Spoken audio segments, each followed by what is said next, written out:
Great. Again. Awesome. I think we'll get started. Thank you guys so much for coming. Thank you everyone who is coming into the attendee room.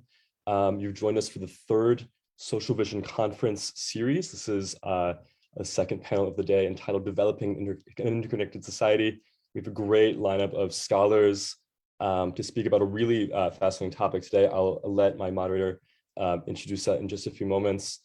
But thank you all so much for joining us. We have a few more panels today and then for the rest of the week that I'll talk about more at the closing of this panel. But for now, I want to hand it off to my colleague, Iris, who will be moderating today.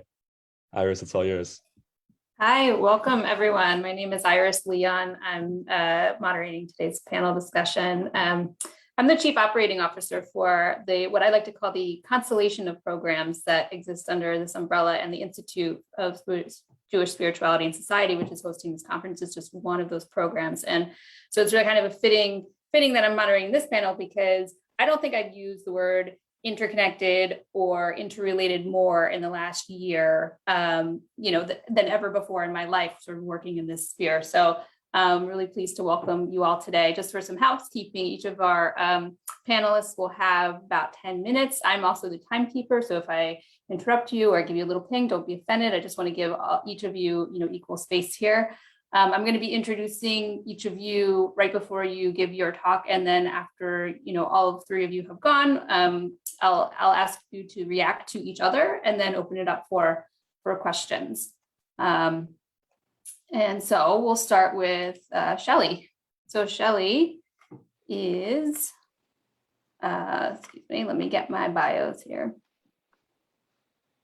Shelley Christenen is the founder and CEO of Inclusion Innovations, as well as the author of several books on Jewish community inclusion of people with disabilities, including From Longing to Belonging, a practical guide to including people with disabilities in faith communities, and Jewish Community Guide to Inclusion of People with Disabilities. With her 20 years of experience, she works with Jewish and interfaith organizations and communities to develop strategies and practices to foster diversity, equity, inclusion, and belonging.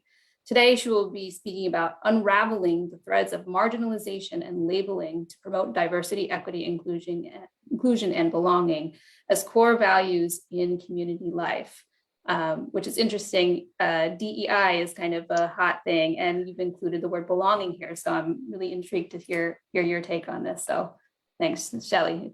The floor is yours. Thank you, Iris. And it's great to be on the panel with Paul and Peter today, and to be here at the third Social Vision Conference. Iris, you're right. Diversity, equity, and inclusion, or DE&I, as it's more commonly referred to, is entrenched right now in corporate and non-corporate organizations. There's courses and there's certificate programs, and those are starting to increase. For example, the University of South Florida, Muma School of Business, offered a 7-week certification, and that was completed. There were 63,000 people who were awarded the certificate. There's featured articles on DE&I in Harvard Business Review and Forbes, and courses in business majors. And there's dedicated departments to DE&I in many global and national and local organizations. And you just Google DE&I and you get all kinds of responses. So just to break that down a little bit, diversity addresses the ways people are different. Right? The identity markers can be based on religion, race, ethnicity, gender, sexual orientation, disability, mental health, and so much more. Did you know, for example, people with disabilities are members of the largest minority in the world? In the US and Canada, upwards of 20% of the population lives with a disability or mental health condition. Equity is the fair treatment, access, opportunity, and advancement for all people, while at the same time working to identify and eliminate barriers that have prevented the full participation of some groups. And I note some groups because equity should be based on what an individual needs to successfully participate, not a group of people. And inclusion is about providing the place where anyone everyone in any group will feel welcome and will feel respected, supported, and valued, able to contribute to the greater good. This is really important as we dive in today. In an inclusive environment, differences are embraced and people are respected. This is problematic to me as it indicates a group of people who are labeled and categorized as the other, rather than focusing on the individual and what gives a person a sense of belonging, being respected, supported, and valued.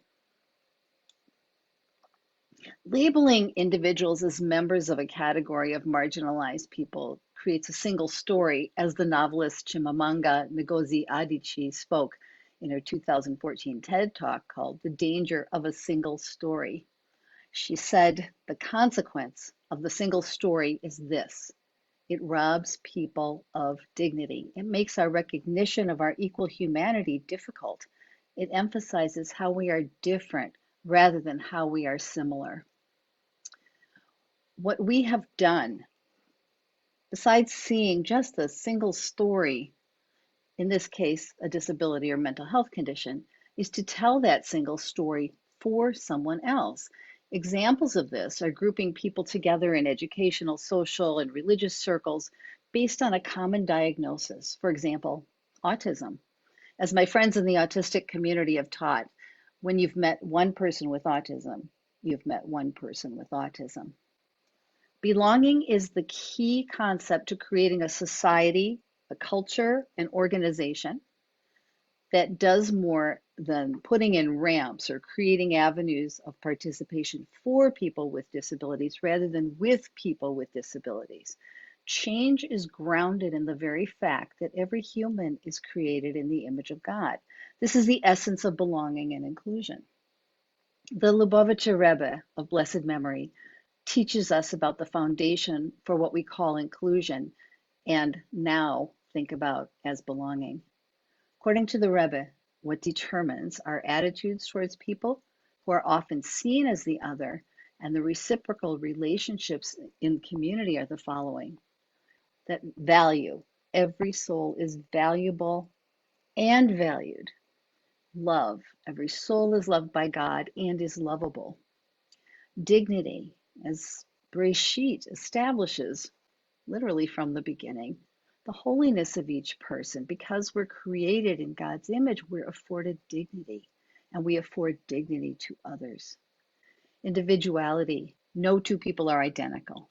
We bring our uniqueness to the world, and interconnectivity is achieved when our unique qualities, skills, talents, and human nature are allowed to shine with intensity or quietly and are allowed to develop.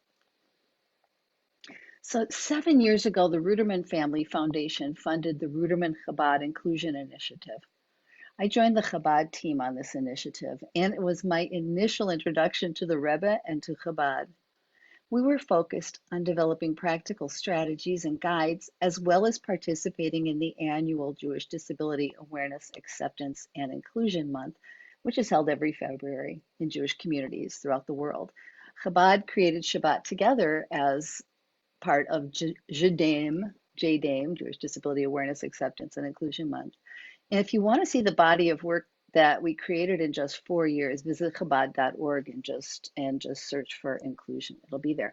And I also wanted to call your attention, if you're interested in a further dive into inclusion and the power of the individual. I don't know if you can see this wonderful book by Rabbi Ari Solish, which really addresses and tells some of the stories that are related to including people with disabilities. And it's a beautiful book. The Rebbe's philosophy at the heart of the Ruderman Inclusion Initiative really spoke to me, and this was it. Every person is deserving of dignity, respect, love, and inclusion. That's it. A sense of belonging is at the heart of all of this. And I learned as I coached, trained, and guided a spectrum of Jewish, local, national, and international organizations, was that inclusion had different meanings, but few of them had anything to do with dignity or respect for an individual's gifts, strengths, talents, and wishes as a member of the community. People were interested in how to be inclusive, Should they put in a ramp? We don't have the money. Or how do we get the money? Can we get a grant? We need to make our building accessible and our parking accessible before we can open our doors, before we can be inclusive. And while that's well and good, and of course our considerations to an inclusive organization, less focus was paid to who is on the outside looking in, wanting to come into the community. The Rebbe teaches that every Jew is family. Every Jew has a home, a place in the tapestry of Jewish life. Every single one of us interconnected both to the institutional forms of Jewish life and to each other. And that foundational theme is love. In love, no one is excluded, shut out, tolerated, or seen as a mitzvah project, a source of pity, an object of charity. Rather, love is reciprocal. There is no them and there's no us. We are one because we're human. It is our uniqueness that provides the spectacular colors of the human tapestry. People with disabilities yearn to feel a sense of belonging based on what is individually important to each person. And belonging is reciprocal. One cannot belong by themselves. Flourishing and thriving, a sense of well-being, can only be achieved when community and individuals are willing to belong to each other. In chapter 4 of Philip's book, Social Vision, an encounter between individuals exceeds the sum of its parts. There's a discussion about the Rebbe's Sunday dollars custom. The dollar was meant to be given to a charity of the recipient's choice. The Rebbe handed dollar bills to every person who came to meet him at Chabad headquarters, 770, in Crown Heights. The Rebbe explains his custom to the philanthropist and activist Ronald Lauder. It is my idea that in the first encounter of two Jews, they should do something for a third Jew. The first thing they can do is give charity. And that is the idea of giving a dollar. It's not much money, but it is an indication of what is worthy for every one of us to do. This really resonated with me because people with disabilities are often seen as objects of pity or mitzvah projects. There's no reciprocity there. People with disabilities are not someone's mitzvah project, nor should they be. In solidarity with the Rebbe's Sunday dollar custom, people with disabilities can and do perform mitzvot, acts of loving kindness, to help someone else. I recently read from the Tanya, chapter 32, our bodies divide us, our souls unite us. And I want to close by sharing a story, something that happened in my life a number of years ago. I was traveling, during Jewish Disability Awareness, Acceptance, and Inclusion Month. Prior to the pandemic, I used to speak in a lot of different organizations and communities, and I was invited to a particular community to speak after Shabbat. And I went for Erev Shabbat services, and this service was billed as the inclusion service. Okay, we're going to have an inclusion service because it's Jewish Disability Awareness, Acceptance, and Inclusion Month, and this is kind of the scenario. I got there late, and I sat in the back of the sanctuary. It's a very large sanctuary. It was packed, and there were people in the back of the sanctuary who were from a big state residential home. They were all Jews who were invited by this congregation to come to this particular service on this particular Shabbat, and they were all sitting in the back. So the service started, and the rabbi asked the chair of the inclusion committee to come up and say a few words. And so she did. She got up and she talked about all the great things that the synagogue had done. They'd installed ramps. They retrofitted some of the restrooms so that they were accessible. And they had a sign language interpreter that night. And then she asked everybody on this inclusion committee to stand, and 30 people stood up. 30 people, all in the front of the congregation. Very nice. And the people from the state residents who were sitting adjacent to me started fidgeting, and some started making sounds, noises. Heads would turn from the rest of the congregation to stare at them, like, be quiet, and you're making too much noise. We can't tolerate that here. And they were very restless. What happened then? The talk ended, and the cantor rose and began to chant a beautiful, melodic, Hasidic chant, a prayer. And the people in the back, many of them kind of became quiet, as did the rest of the congregation. There was a woman sitting a seat away from me who was part of this group of invitees, of guests on this particular Shabbat. And as the music continued, I turned to look at her, and she turned to look at me. And there was just something in our gazes. Maybe it was reciprocity. Maybe it was two souls recognizing each other. Whatever it was stunning. It was almost magical. And we joined hands and we held hands and we looked at each other through the rest of the tunes, rest of the music. And when it was over, I left feeling that I had just encountered God, that I had just encountered another human being who was every bit as joyful and as happy to be there as I was. And my final thought was, oh my gosh, there's so much work to be done, because people can't just be invited for one Shabbat to experience this. This is who they are. This is their voice, and they deserve to belong like anyone else.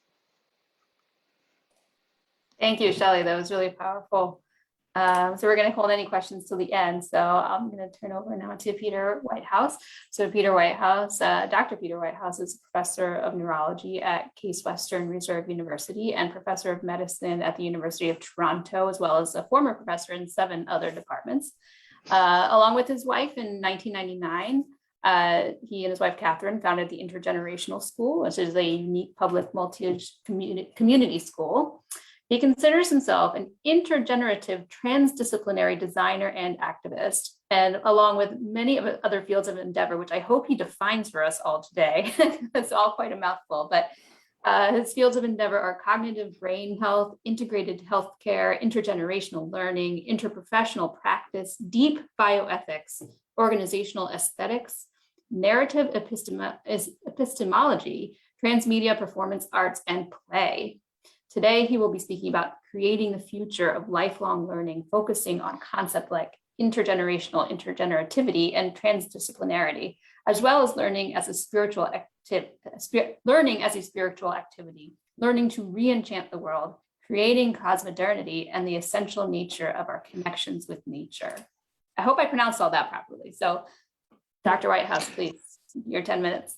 Iris, that was splendid. Let's focus on the play part. And let me begin by thanking Philip and all the organizers for inviting me back into your community. I met Philip when we had a meeting on these topics, related topics at Case Western Reserve. Philip and the Rebbe introduced me to the social vision, and Philip particularly to an expanded sense of what social sciences could be in a post-secular society, including his book on mystical sociology. I'm using this experience with you all, which you're sharing with another whole program, which I will mention only because of the interconnectedness between the work we're doing and the play we're having, and that meeting from the National Academy. It's called Communities, Climate Change, and Health Equity, a New Vision. A wonderful complement to what Shelley said, and I think what we'll be talking about for the rest of our time together in this session and to follow. I'm developing a course for the Department of Jewish Studies and the Siegel Lifelong Learning Center at Case Western on some of these topics about the power of learning as a spiritual phenomena to help us build better community. And I will mention some of the words that Iris so well pronounced as we go along. I want to start in a somewhat perhaps unusual place for you all by saying that this course will be taught by my performance character. Sylvanus is a tree doctor, a mystical, maybe shamanistic character who asks human beings, what can we learn about health from trees and forests?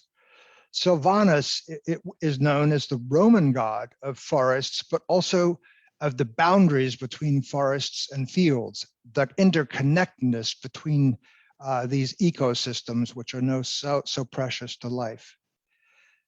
I am inspired by a number of faith traditions.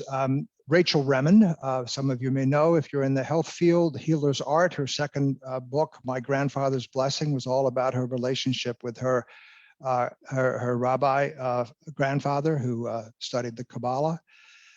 And Rachel and Rabbi Shalom Schechter participated in a conference that inspired me in the direction that I headed in, where I met with Philip and now meeting with you all, a book called The Heart of Learning, Spirituality and Education, which featured not only the Rabbi Schechter and Rachel, but the Dalai Lama, Parker Palmer, Bell Hooks, and others.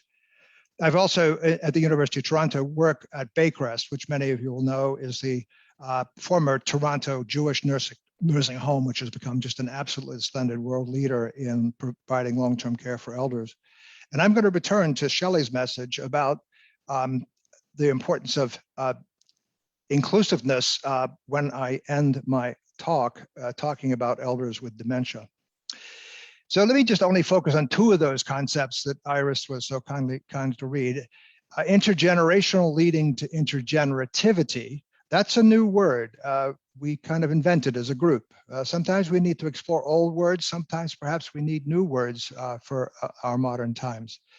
As Iris mentioned, my wife and I were inspired by our directions from being concerned about kids and concerned about elders with dementia, in fact, in my own practice, to create public intergenerational schools where elders build relationships with urban city kids from Cleveland, urban city, I'm sorry. Yes, kids from Cleveland who might not have adults in their lives. And that program built around reading and sharing story is at the heart of our intergenerational community schools, as schools ought to be at the heart of community. And I believe intergenerational relationships need a little re-enlivening, perhaps I should say, in society today, at least in certain places.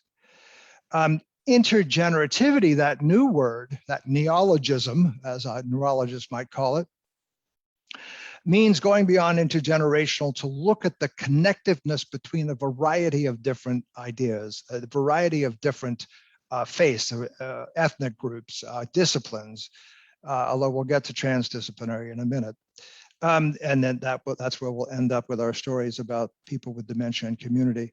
So the idea that there's energy, there's positivity, looking at connections. Intergenerativity is just another interconnecting word where we get these sources of generativity together.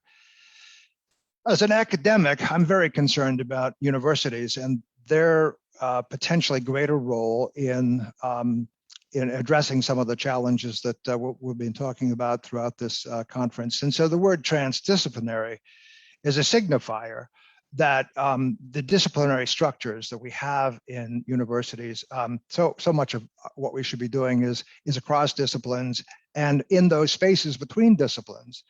And transdisciplinary is inspired by the fact that we have a huge issue in society with problems that are so complicatedly interconnected that it's hard for us to get our hands around them. So transdisciplinary is not just another academic word. To me, it's a word that says we in the learning communities, higher education, intergenerational public schools need to take on these complex problems together by forming communities of learners. It's really all about, in my view, transforming civilization. And a lot of my work is looking backwards at how civilization is developed and how we need to take some of the collective spirits of learning, put it together and challenge some of the dominant conceptions of how we have constructed ourselves as individual human beings and as communities. And to me, that's best framed as a spiritual challenge, one that we need to work together across different faiths to address. So I'll end by coming back to community because, as I said already, we believe that schools and intergenerational relationships need to be enhanced in community. There are movements that reflect exactly what Shelley was talking about in my field of dementia called dementia-friendly communities. And I tell that community, but wait a minute, don't we need autism-friendly communities? Don't we need cognitive challenged friendly communities? And I think it gets back to that essential word inclusiveness, because to a certain extent, I certainly agree with Shelley. We say to somebody, well, you have a dementia, and then we work then to bring them back into the human community. Well, we should develop communities that never exclude people in the first place. So I tell the dementia-friendly communities, please try to work with the groups that are working across the world on age-friendly communities. And then when I go to the age-friendly communities, I say, well, are you just talking about friendly communities for older people? And then they say, well, no, as the AARP does, no, it's just livable communities for everybody. So there we are. We're back to just creating friendly, inclusive communities for all of us that will be part of this energy that we need to address the wicked problems that we will be, I'm sure, coming back to in terms of this relationship to the natural world. So this is the tree doctor's message. Don't forget the trees and forests and other living creatures in your inclusiveness and building of community. Thank you. Thank you for that. Next, we'll move on to Paul Wason. Paul is Senior Director of Culture and Global Perspectives at the John Templeton Foundation and is responsible for developing new initiatives to support research with the potential to improve our understanding of how humans have shaped the world. We've only shaped it like a little bit, I bet, and may better shape it for the future. Prior to joining Templeton in the late 90s, he spent 10 years at Bates College as Director of Foundations and Corporations and as a sponsored research administrator. Paul studied anthropology at Stony Brook University with a specialization in prehistoric archaeology and cultural evolution, and has published his research on inequality, social evolution, and archaeological theory as The Archaeology of Rank. He has also written and spoken on science and religion, on how archaeology might contribute to the search for extraterrestrial intelligence. I wish this whole session was just about that. And more broadly, he studied the importance of culture in human affairs. And today he'll be speaking on cultural evolution. So Paul, please. Well, thank you. I didn't have a paper title when the agenda went out, but I'm calling this Evolving an Interconnected Society. When I read the chapter in Social Vision used as the jumping off place for this conference, what especially struck me was the rabbi's point that some seeming opposites, I'm thinking of cooperation versus competition, the individual versus the collective, are both necessary for success. To flourish as individuals, for example, we need a flourishing community, and vice versa. I'd like to consider one slightly quirky corollary. It's been widely remarked that the contemporary West is characterized by a strong sense of individualism and a stronger emphasis on competition than is true of many other people. What is perhaps less often appreciated, but nearly inevitable when you think of it, is that this culturally ingrained way of looking at the world tends also to permeate our scholarship, both how we study the world and how we study ourselves. I don't mean to disparage our scholarship, and in any case, the influence of cultural perspectives is inevitable. But perhaps we could obtain a richer understanding of reality if we take Rabbi Sneerson's important insight more seriously in our research.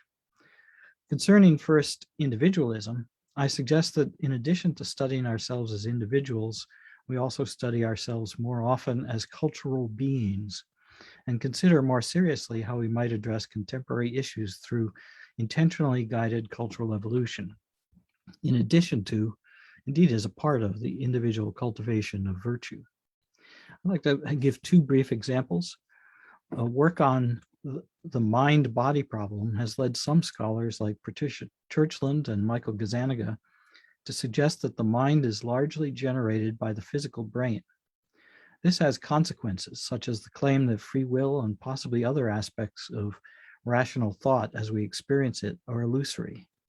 However, it also models humans as isolated individuals, giving less attention to socially transmitted knowledge and thought processes, that is, less attention to culture. Cecilia Hayes argues in her wonderful book, Cognitive Gadgets, that despite the incessant use of culture, the word culture, we still underestimate its importance. Culture, she argues, affects not just what we think, but important aspects of how we think. Any model of thought based so heavily on the individual and her brain can't help but miss a large part of what it is to be human. Our cultures have a great influence on who we are and how and what we think, and these cultures are not generated anew by each of us out of our individual brains. As a second example, I take Joe Henrich's recent book, The Weirdest People in the World. He argues, if I might summarize 700 pages in 2 sentences, that several fundamental elements of contemporary Western culture, including what we mean when we speak of liberty, that is, representative governments, impartial laws, impersonal markets, individual psychology, developed through a transformation of the family initiated in the Middle Ages.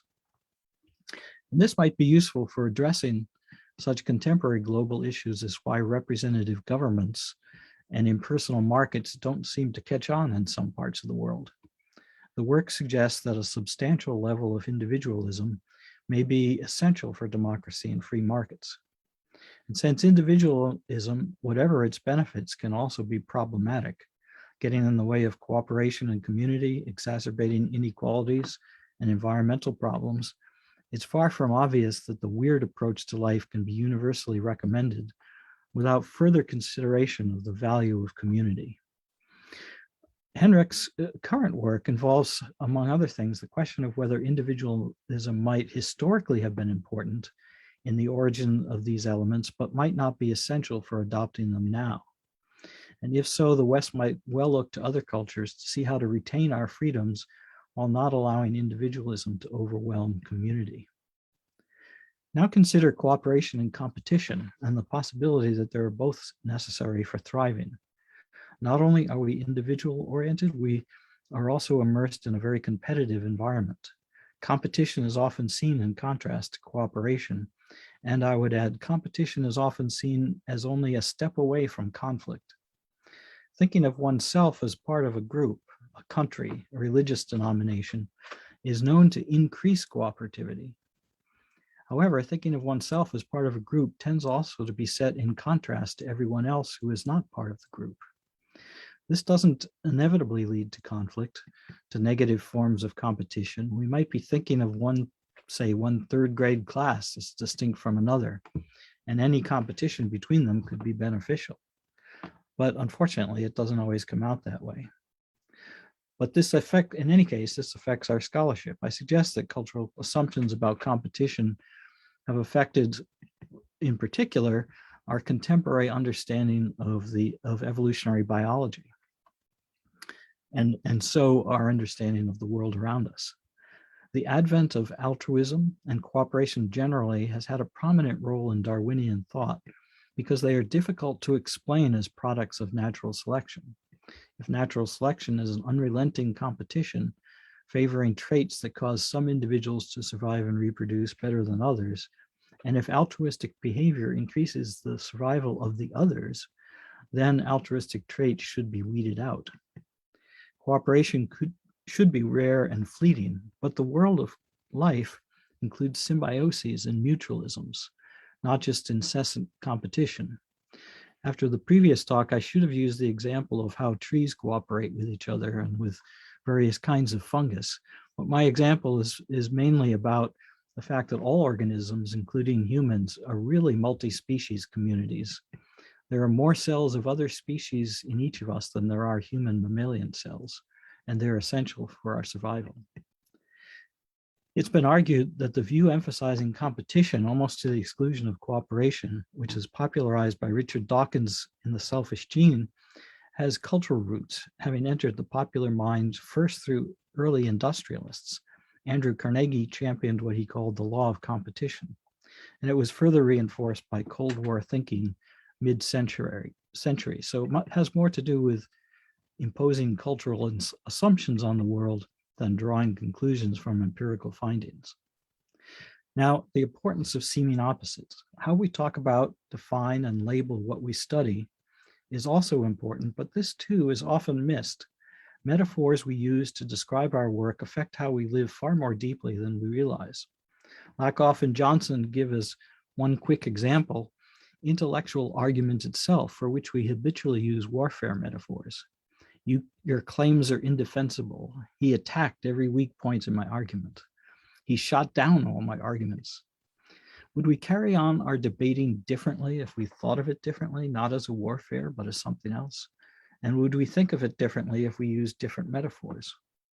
The reason this is important is that metaphors and the cultural assumptions that affect how we choose them often express what we thought about a subject before we started researching it. So we are not expressing inevitable conclusions of an unbiased study of phenomenon.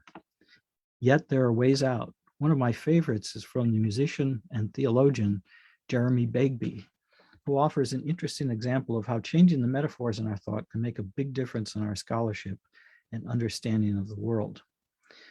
In particular, overcoming opposites. He begins with the seeming conundrum in certain forms of Christian theology between divine and human control, pointing out that we often think in metaphors, spatial metaphors, so that it becomes kind of a zero-sum issue. The more of the canvas God fills, the less will be left for human initiative and control. But he suggests we instead use a musical metaphor, where two lines in the score played by two different instruments, representing God and man, say, can enrich, even reinforce each other, so that the stronger each is, the fuller and more moving the performance is overall. As the rabbi said concerning the kibbutzim, a community is strengthened, not weakened, if all its members contribute from their unique talents and perspectives. Thank you. Thank you. That was great. So we do have some questions, and before we go there, I wanted to open it up to the three of you to give any kind of reactions to each other. And you can, anyone, Paul or Peter or Shelley, if you want to chime in first. Go ahead. So I've addressed Shelley in my comments. I just wanted to say to Paul, anthropologists are kind of changing their view, I think, of there's multi-species anthropology now, and Eduardo Cohen's book, How Far Is Thing, towards an anthropology beyond human. So as somebody as a cultural anthropologist, do you think that anthropologists' own understanding of culture and relationships to nature are changing positively? Well, that's a great question. And I love Cohen's book. Although I found it very difficult to read, but I think so. And I think part of it is that, and Eduardo Cohen is an exemplar of this, is anthropologists have tended to study other people's ideas sort of in an objective, standing back way and observing it and talking to them about it. But suppose we were to take more seriously that they've got something of substance to teach us about the nature of the world. And many cultures outside of the contemporary West have different understandings of how humans fit into the rest of nature. And I think we're beginning to pay attention to that. So that's a great point. I wanted to comment, Peter, on the dementia-friendly communities. You know, we deal with that a lot in terms of disability communities as well. And the idea and this is also supported by funding through Centers for Medicare and Medicaid in the States, is that people need to determine where they live, with whom they live, down to the furnishings, down to every detail. And there's a lot of, there's pushback of parents saying, no, that my child has to be safe, my adult child has to be safe.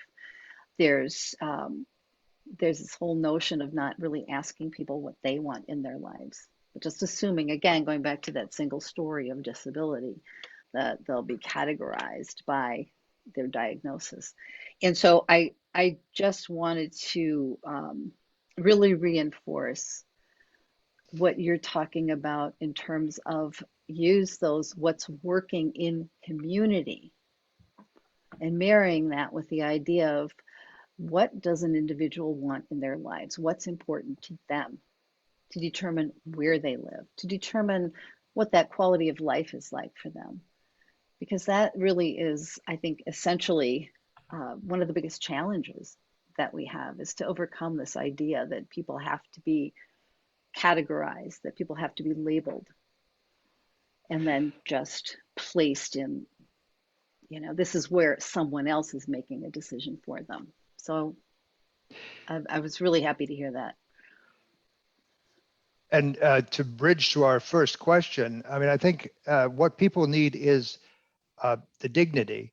That doesn't mean they have the absolute right to do this or that. And I think dignity is a word that interfaces what Paul was talking about, which is how do we find a bridge between the individual and the community? If we give everybody dignity and community, then I think that's the serious conversation about how people get some control over their own lives. But part of the dignity is sharing the rules and regulations and the good of the community at their heart as well.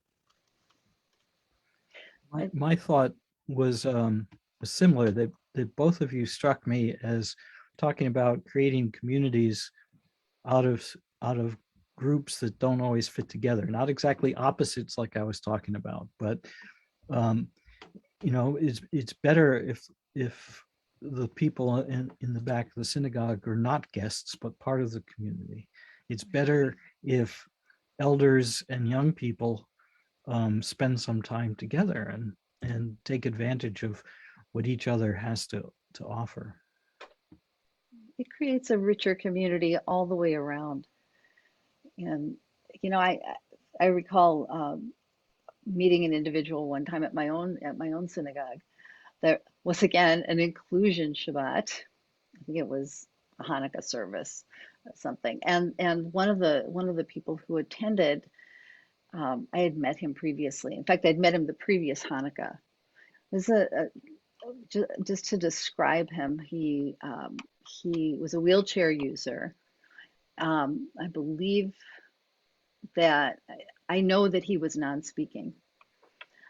So to be there in presence with him and watch him, when the Hanukkah candles were lit, for example, his eyes lit up. His face was immobile, his eyes lit up. To me, that indicated that he was communicating and he was feeling this joy. He was feeling his own particular feelings about the moment. And so after the service, I sat down with him. He had his caregiver with him. And I said, you really seem to just be so happy here. Do you want to come back again? And his eyes lit up. And we started talking about how to facilitate that, like show up, check the website. And his caregiver was taking notes and everything.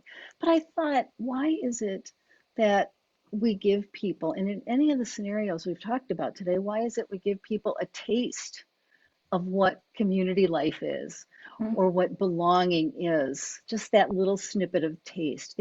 And again, that goes back to, kind of the man making the decisions for the individuals, the organizations, the power structure making those decisions for another person. And if we can transcend that step by step and really see the individuality, understand that we all carry that individuality with us, I think it's definitely a place to start and a place for advocacy to begin. Yeah, that's great. I have a few kind of reactions to all of you, but I want to make sure I get the audience questions asked as well. So, mentioned dignity a few times here, and audience member had also kind of real reaction to that. But sort of how or where does dignity kind of factor into research, so that we want to understand how something works, but how do you protect a subject from intrusion and a loss of dignity in the interest of understanding them?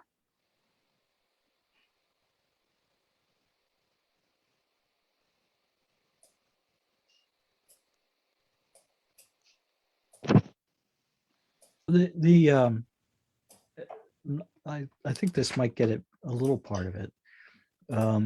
The typical ethnographic method would be to have extensive conversations with individuals, not just a survey, fill out this little form. But to answer your question would be more, what are we thinking about the person while we're having this conversation with them? What do we intend to do with it? We want to understand the cultural group through studying a range of individuals, each who have different views. But in an anthropology, it's gone from being my informants to my partners, to my teachers, and so on. And I think it's often meant seriously. Yeah, I mean, I think embedded in the question is sort of like, first of all, across each of you, I think, brought up like these inherent tensions in things where it's like, like you were saying, Paul, the individual versus the community, and not that versus maybe isn't the right word there, but that there are these tensions there, and the notion of equity and fairness, that fairness doesn't not necessarily mean equal. It's how I explain fairness to my 5-year-old, that you get what you need. Your 18-month-old sister has different needs. You're still getting what you need in the end. And that's what fair is, right? And so I think when you're kind of examining some of these issues, I mean, and Shelley, your example around this is that in this striving for inclusion in what inherently created an exclusive scenario is counterproductive at the end of the day. So, how are we not exploiting the people who we're serving in service to serving them? That's kind of, right. I think, what was at the heart of that question. And I think what struck me is that, especially when we are talking about anything adjacent to social justice, that despite our best efforts, we're going to be getting this wrong a lot of the time. I'm going to invent sorry, go ahead. No, go ahead, Peter. I was going to invent a new word called dignity washing. I do think that the changing the language of engagement and research is one thing, but I think Paul said something really important. I think Shelley would agree with it. You've really got to listen to what you can learn from the person that you think you're studying, or you think you're somehow have some power over. I mean, I think I almost started this time with a recognition of the indigenous peoples where we are. That the fact that is spreading is the beginning of an actual deep listening to the fact that we have a very bad relationship with the concept of land and with land as a property that we own. So just as a for instance, so I really think it is it's dangerous to kind of just pay lip service to listening. Deep listening is harder, and then you change in ways that go beyond what you may have thought about when you started. And I totally agree. I also think there's a question of feeling vulnerable. I'm not talking about the individual. I'm talking about the person or the researcher, the person doing the studying. There's and this is really true in the world that I travel in, that someone who wants to help another person presumes that they have to protect that person, that person is not allowed to take risks. And there's a thing, and we talk about all the time in the disability world, the dignity of risk. speaking of dignity. And every single one of us does, we take risks all the time. We try new things, we learn new things. There's risk in learning as well. And when we're working with another person, learning from another person, having a conversation, and I really like conversation versus interview, which is great. We have to be vulnerable to the fact that we don't have all the answers. And we're not entitled to the answers. There's not you don't check out and go, okay, I've got all the answers. Now we can proceed. The beauty and the transcendency is in the creation together and the taking the risks together to build a community. So. And This has kind of come up in other sessions, and I know it's kind of interest for the Institute and for Social Vision, is around the concept of moment of silence that, familiar to the three of you.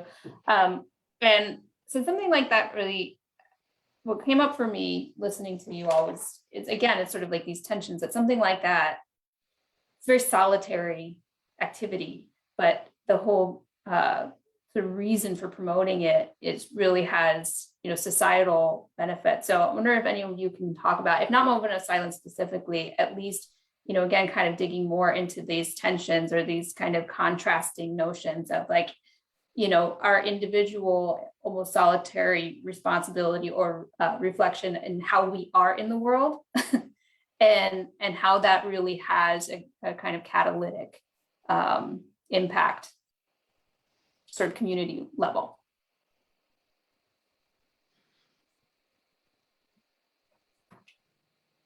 I think silence, I'm thinking of walking in a forest. It's not necessarily silent, but I'm just thinking about creating spaces where the mind and the heart can go to places where in the modern world, it's like my schedule. It's like one thing after another. I think we have to learn to pause and reflect.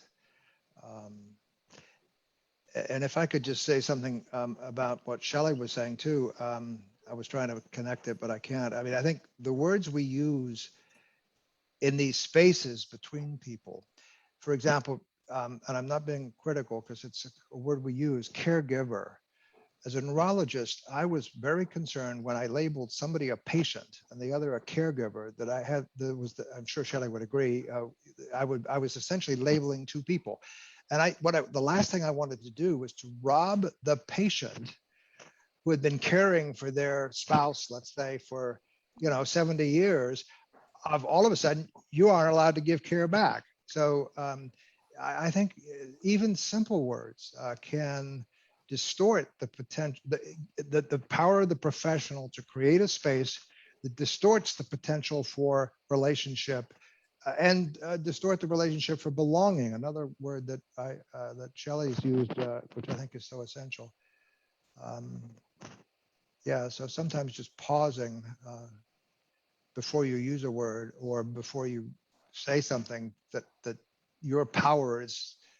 I mean, doctors are so bad at that. I mean, they're just all the time labeling and using their power without realizing the huge consequences. I'm sitting in the ICU, and I could tell you that story, but I mean, it's just we got to work on our healers in this society. That'll be a measure of how we heal as a society at large.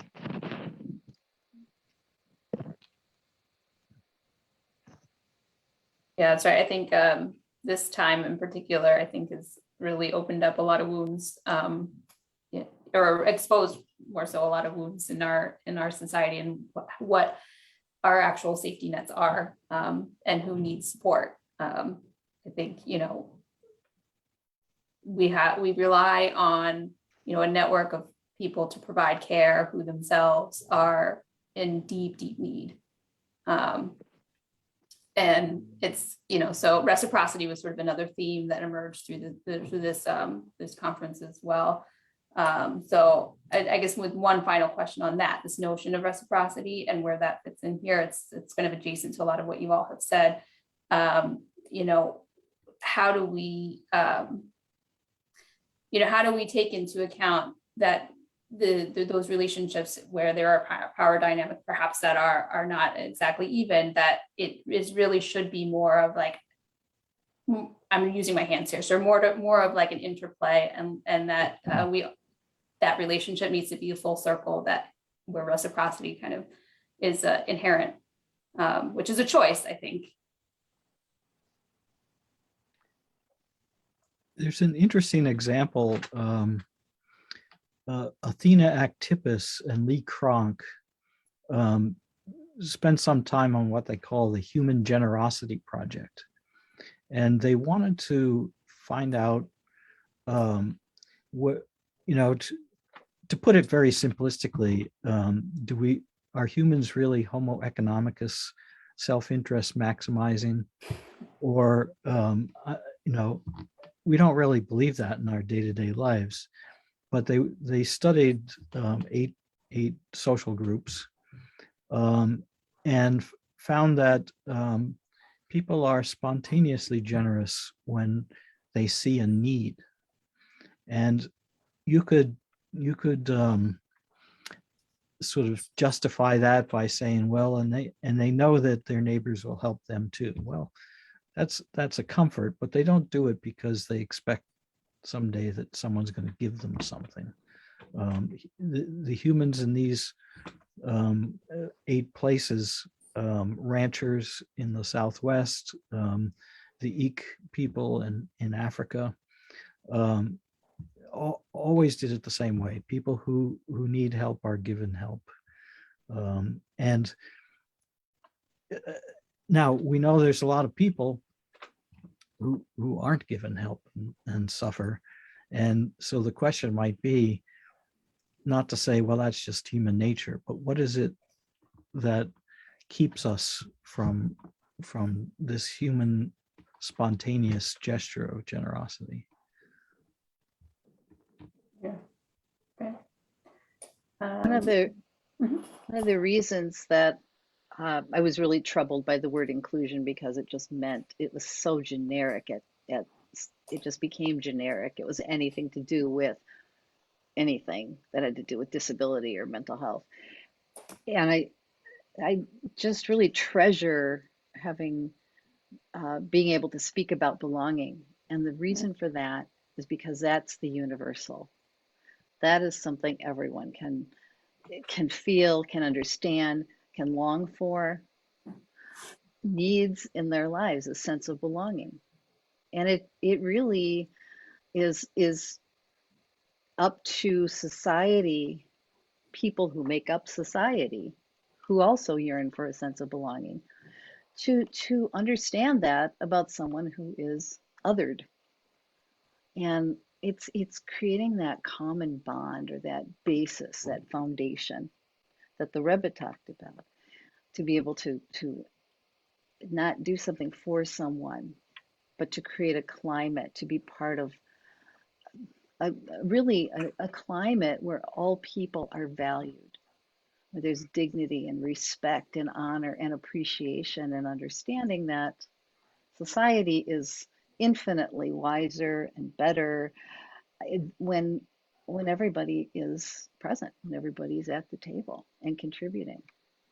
And may I just quickly put in a plug for your word, creating climate, and foreshadowing the next session in this program. I really think humans have to feel like they belong to nature with all that reciprocity and dignity and relationships that we need to give to trees and other living creatures. So I think that's part of our future. We really need to work on that belonging too. Yeah. Well, thank you all. I mean, and to that end, I think it wouldn't be a conference about interconnectedness if we didn't see real themes that were kind of, or threads that were connecting our topics. So I'm going to turn it over to Jesse, who will kind of give another plug for the rest of the conference and also the fellowship. You want to mention that, Jesse?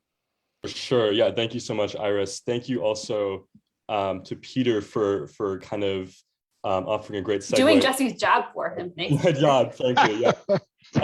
So with that, I want to just second Peter and say I would really recommend that you all come to this final panel of the day titled Interconnectedness with a Non-Human World, where we're talking about spirituality and ecology, spirituality and engaging with environmental issues. It's with two really incredible scholars working at the intersection of religious studies and environmentalism. That's at 4:15 today, using the same link for attendees. And I hope to see you all there. Thanks again to our panelists, Peter, Shelley, and Paul, for an incredible panel. I think I speak for everyone in attendance. And I said this was really inspiring and insightful. And I'm really glad you could all make it today. So thanks again, and I'll see you all at 4:15, hopefully. Thank you. Bye-bye.